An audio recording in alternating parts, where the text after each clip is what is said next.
मधुबन के बाबा मुरली वाले, आपका क्या कहना, आपका क्या कहना। ओम शांति। 4 फरवरी 2024। अव्यक्त बाप दादा के महावाक्य। ओरिजिनल डेट 31 जनवरी 1998। पास विद ऑनर बनने के लिए हर खजाने का अकाउंट चेक करके जमा करो। आज बाप दादा हर एक छोटे बड़े चारों ओर के देश विदेश के बच्चों का भाग्य देख हर्षित हो रहे हैं। ऐसा भाग्य सारे कल्प में सिवाय ब्राह्मण आत्माओं के किसी का भी नहीं हो सकता।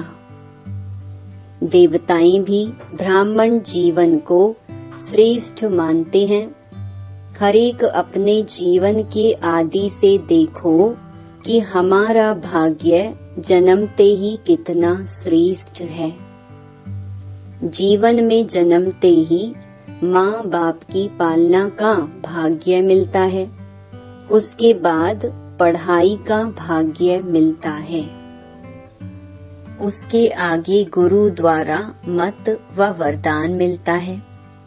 आप बच्चों को पालना, पढ़ाई और श्रीमत वरदान देने वाला कौन? परम आत्मा द्वारा यह तीनों ही प्राप्त हैं।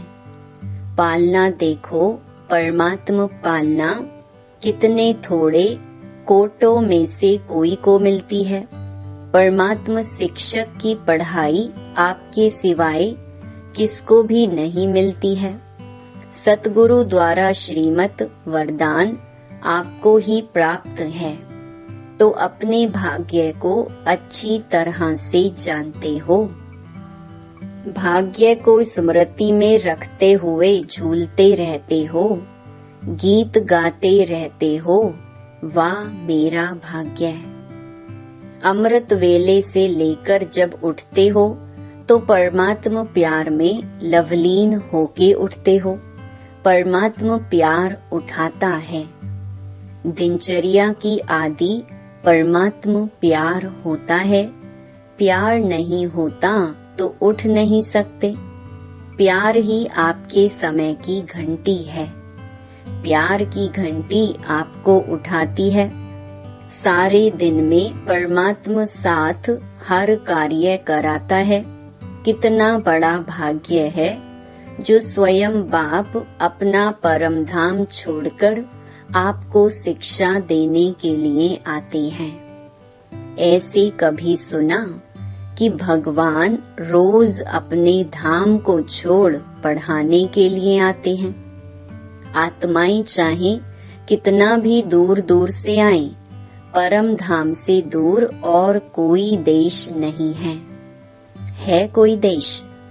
अमेरिका, अफ्रीका दूर है। परम धाम ऊंचे ते ऊंचा धाम है। ऊंचे ते ऊंचे धाम से ऊंचे ते ऊंचे भगवान ऊंचे ते ऊंचे बच्चों को पढ़ाने आते हैं। ऐसा भाग्य अपना अनुभव करते हो। सतगुरु के रूप में हर कार्य के लिए श्रीमत भी देते और साथ भी देते हैं। सिर्फ मत नहीं देते हैं, साथ भी देते हैं। आप क्या गीत गाते हो? मेरी साथ साथ हो कि दूर हो? साथ है ना। अगर सुनते हो तो परमात्मा टीचर से, अगर खाते भी हो तो बाप दादा के साथ खाते हो। अकेले खाते हो तो आपकी गलती है। बाप तो कहते हैं मेरे साथ खाओ। आप बच्चों का भी वायदा है, साथ रहेंगे, साथ खाएंगे, साथ पिएंगे, साथ सोएंगे और साथ चलेंगे। सोना भी अकेले नहीं है। अकेले सोते हैं तो बुरे स्वप्न व बुरे ख्यालात स्वप्न में भी आते हैं। लेकिन बाप का इतना प्यार है जो सदा कहते हैं मेरे साथ सो, अकेले नहीं सो। तो उठते हो तो भी साथ, सोते हो तो भी साथ, खाते हो तो भी साथ, चलते हो तो भी साथ। अगर दफ्तर में जाते हो, बिजनेस करते हो, तो भी बिजनेस के आप ट्रस्टी हो, लेकिन मालिक बाप है। दफ्तर में जाते हो तो आप जानते हो कि हमारा डायरेक्टर बॉस बाप दादा है। यह निमित्त मात्र है, उनके डायरेक्शन से काम करते हैं। कभी उदास हो जाते हो तो बाप फ्रेंड बनकर बहलाते हैं, फ्रेंड भी बन जाता है। कभी प्रेम में रोते हो, आंसू आते हैं, तो बाप पोंछने के लिए भी आते हैं और आपके आंसू दिल की डिब्बी में मोती समान समा देते हैं। अगर कभी कभी नटखट होके रूठ भी जाते हो, रूसते भी हो बहुत मीठा मीठा, लेकिन बाप रूठे हुए को भी मनाने आते हैं। बच्चे कोई बात नहीं, आगे बढ़ो, जो कुछ हुआ बीत गया, भूल जाओ, बीती सो बीती करो, ऐसे मनाते भी हैं। तो हर दिनचर्या किसके साथ है? बाप दादा के साथ। बाप दादा को कभी कभी बच्चों की बातों पर हंसी भी आती है, जब कहते हैं बाबा आप भूल जाते हो। एक तरफ तो कहते हैं कंबाइंड है, कंबाइंड कभी भूलता है क्या? जब साथ साथ हैं तो साथ वाला भूल सकता है क्या? तो बाबा कहते हैं शाबाश, बच्चों में इतनी ताकत है जो कंबाइंड को भी अलग कर देते हैं। है कंबाइंड और थोड़ा सा माया कंबाइंड को भी अलग कर देती है। बाप दादा बच्चों का खेल देखते यही कहते हैं, बच्चे अपने भाग्य को सदा स्मृति में रखो। होता क्या है, सोचते हो हाँ मेरा भाग्य बहुत ऊंचा है, लेकिन सोचना स्वरूप बनते हो, स्मृति स्वरूप नहीं बनते हो। सोचते बहुत अच्छा हो, मैं तो यह हूँ, मैं तो यह हूँ, मैं तो यह हूँ। सुनाते भी बहुत अच्छा हो, लेकिन जो सोचते हो, जो कहते हो, उसका स्वरूप बन जाओ। स्वरूप बनने में कमी पड़ जाती है। अनादि काल में जब परम धाम में है तो सोचना स्वरूप नहीं है, स्मृति स्वरूप है। मैं आत्मा हूँ, मैं आत्मा हूँ, यह भी सोचने का नहीं है, स्वरूप ही है। आदि काल में भी इस समय के पुरुषार्थ का प्रालब्ध स्वरूप है। सोचना नहीं पड़ता मैं देवता हूँ, मैं देवता हूँ, स्वरूप है। तो जब अनादि काल आदि काल में स्वरूप है, तो अब भी अंत में स्वरूप बनो। स्वरूप बनने से अपने गुण शक्तियाँ स्वतः ही इमर्ज होते हैं। जैसे कोई भी ऑक्यूपेशन वाले जब अपने सीट पर सेट होते हैं, तो वह ऑक्यूपेशन के गुण कर्तव्य ऑटोमेटिक इमर्ज होते हैं। ऐसे आप सदा स्वरूप के सीट पर सेट रहो, तो हर गुण, हर शक्ति, हर प्रकार का नशा स्वतः ही इमर्ज होगा। मेहनत नहीं करनी पड़ेगी। इसको कहा जाता है ब्राह्मणपन की नेचुरल नेचर, जिसमें और सब अनेक जन्मों की नेचर्स समाप्त हो जाती हैं।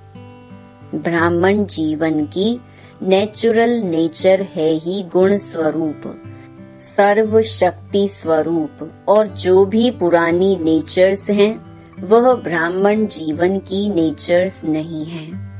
कहते ऐसे हो कि मेरी नेचर ऐसी है, लेकिन कौन बोलता है मेरी नेचर?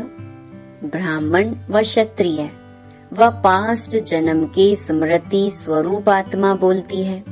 ब्राह्मणों की नेचर जो ब्रह्मा बाप की नेचर, वह ब्राह्मणों की नेचर।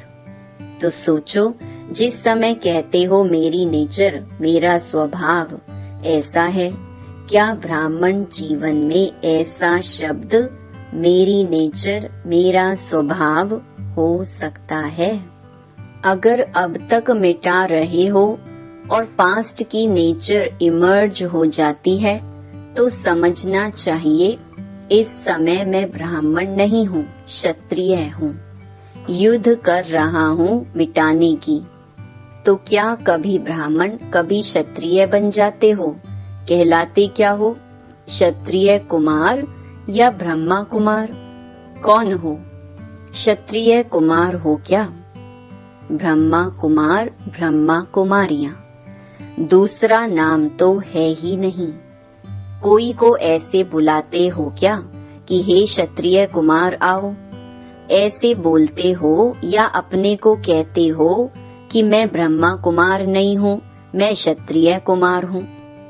तो ब्राह्मण अर्थात जो ब्रह्मा बाप की नेचर, वह ब्राह्मणों की नेचर।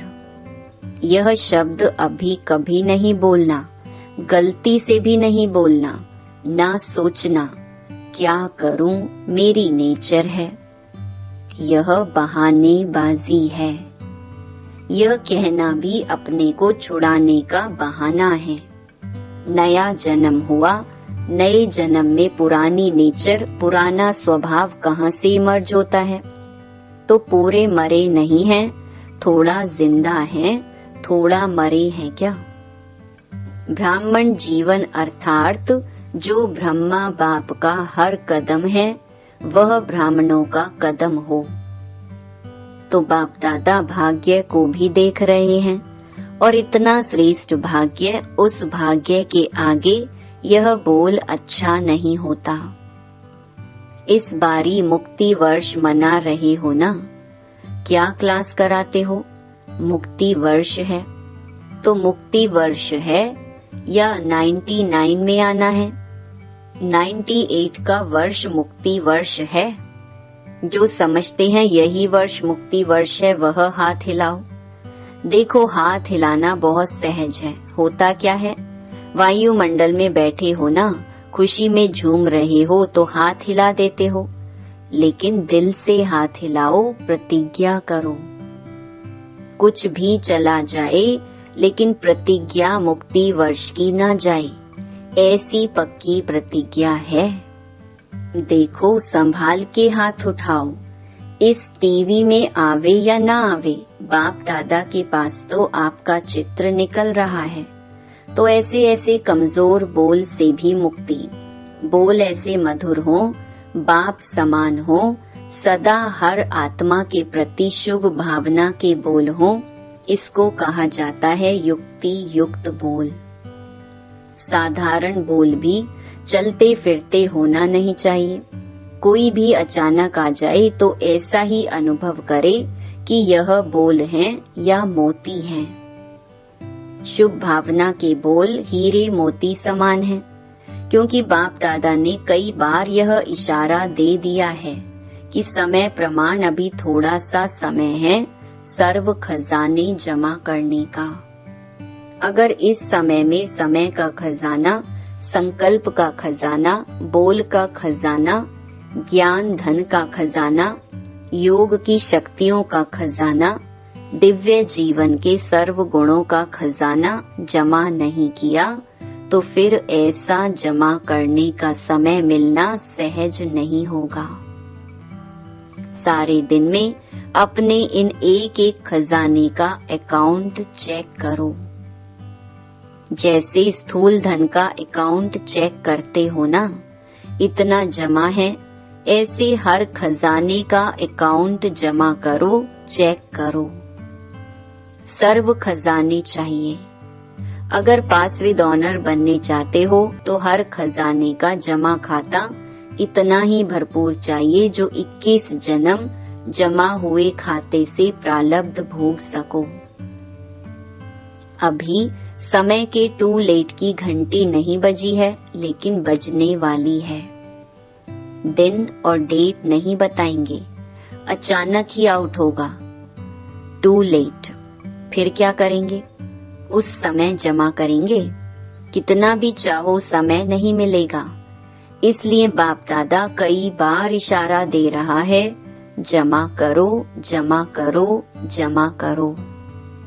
क्योंकि आपका अभी भी टाइटल है सर्वशक्तिमान। शक्तिवान नहीं है, सर्वशक्तिमान। भविष्य में भी है सर्वगुण संपन्न। सिर्फ गुण संपन्न नहीं है। यह सब खजाने जमा करना अर्थात गुण और शक्तियां जमा हो रही हैं। एक एक खजाने का गुण और शक्ति से संबंध है। जैसे साधारण बोल नहीं तो मधुर भाषी यह गुण है, ऐसे हर एक खजाने का कनेक्शन है। बाप दादा का बच्चों से प्यार है, इसलिए फिर भी बार बार इशारा दे रही हैं, क्योंकि आज की सभा में सब वैरायटी है। छोटे बच्चे भी हैं, टीचर्स भी हैं, क्योंकि टीचर्स ही तो समर्पण हुई हैं। कुमारियां भी हैं, प्रवृत्ति वाले भी हैं, सब वैरायटी हैं। अच्छा है, सभी को चांस दिया है, यह बहुत अच्छा है। बच्चों की तो काफी समय से अर्जी थी ना बच्चे? हमको मिलने का चांस कब मिलेगा? तो अच्छा हुआ, सर्व वैरायटी गुलदस्ता बाप के सामने है। अच्छा, बाप दादा की सारे विश्व की निमित्त टीचर्स के प्रति एक शुभ भावना है कि यह वर्ष कोई की भी कोई कंप्लेंट नहीं आनी चाहिए। कंप्लेंट के फाइल खत्म हो जाएं। बाप दादा के पास अभी तक बहुत फाइल हैं, तो इस वर्ष कंप्लेंट के फाइल खत्म। सब फाइन बन जाएं, फाइन से भी रिफाइन। पसंद है ना? कोई कैसा भी हो, उनके साथ चलने की विधि सीखो। कोई क्या भी करता हो, बार बार विघ्न रूप बन सामने आता हो, लेकिन यह विघ्नों में समय लगाना, आखिर यह भी कब तक? इसका भी समाप्ति समारोह तो होना है ना। तो दूसरे को नहीं देखना, यह ऐसे करता है, मुझे क्या करना है। अगर वह पहाड़ है तो मुझे किनारा करना है, पहाड़ नहीं उठाना है। यह बदले तो हम बदले। यह है पहाड़ हटे तो मैं आगे बढ़ूं। ना पहाड़ हटेगा, ना आप मंजिल पर पहुंच सकेंगे। इसीलिए अगर उस आत्मा के प्रति शुभ भावना है तो इशारा दिया और मन बुद्धि से खाली। खुद अपने को उस विघ्न स्वरूप बनने वाले के सोच विचार में नहीं डालो। जब नंबर वार हैं तो नंबर वार में स्टेज भी नंबर वार होनी ही है, लेकिन हमको नंबर 1 बनना है। ऐसे विघ्न व व्यर्थ संकल्प चलाने वाली आत्माओं के प्रति स्वयं परिवर्तन होकर उनके प्रति शुभ भावना रखते चलो। टाइम थोड़ा लगता है, मेहनत थोड़ी लगती है, लेकिन आखिर जो स्व परिवर्तन करता है, विजय की माला उसी के गले में पड़ती है। शुभ भावना से अगर उसको परिवर्तन कर सकते हो तो करो, नहीं तो इशारा दो, अपनी रिस्पॉन्सिबिलिटी खत्म कर दो और स्व परिवर्तन कर आगे उड़ते चलो। यह विघ्न रूप भी सोने का लगाव का धागा है, यह भी उड़ने नहीं देगा। यह बहुत महीन है और बहुत सत्यता के पर्दे का धागा है। यही सोचते हैं, यह तो सच्ची बात है ना, यह तो होता है ना, यह तो होना नहीं चाहिए ना, लेकिन कब तक देखते, कब तक रुकते रहेंगे। अब तो स्वयं को महीन धागों से भी मुक्त करो, मुक्ति वर्ष मनाओ। इसलिए बच्चों की जो भी आशाएं हैं, उमंग है, उत्साह है, इसके सभी फंक्शन मनाकर बाप दादा पूरे कर रहे हैं। लेकिन इस वर्ष का अंतिम फंक्शन मुक्ति वर्ष का फंक्शन हो। फंक्शन में दादियों को सौगात भी देते हो, तो बाप दादा को इस मुक्ति वर्ष के फंक्शन में स्वयं के संपूर्णता की गिफ्ट देना। अच्छा, चारों ओर के परमात्म पालना, पढ़ाई और श्रीमत के भाग्य के अधिकारी विशेष आत्माओं को सदा सोचना और स्वरूप बनना, दोनों समान करने वाले बाप समान आत्माओं को सदा परमात्म विल पावर द्वारा स्वयं में और सेवा में सहज सफलता प्राप्त करने वाले निमित्त सेवाधारी बच्चों को सदा बाप को कंबाइंड रूप में अनुभव करने वाले, सदा साथ निभाने वाले साथी बच्चों को बाप दादा का याद प्यार और नमस्ते। वरदान, संबंध संपर्क में संतुष्टता की विशेषता द्वारा माला में पिरोने वाले संतुष्ट मणि भव। संगम युग संतुष्टता का युग है। जो स्वयं से भी संतुष्ट हैं और संबंध संपर्क में भी सदा संतुष्ट रहते हैं, वह संतुष्ट करते हैं, वही माला में पिरोते हैं, क्योंकि माला संबंध से बनती है। अगर दाने का दाने से संपर्क नहीं हो तो माला नहीं बनेगी। इसलिए संतुष्ट मणि बन सदा संतुष्ट रहो और सर्व को संतुष्ट करो। परिवार का अर्थ ही है संतुष्ट रहना और संतुष्ट करना, कोई भी प्रकार की खिटखिट ना हो। स्लोगन, विघ्नों का काम है आना और आपका काम है विघ्न विनाशक बनना। ओम शांति।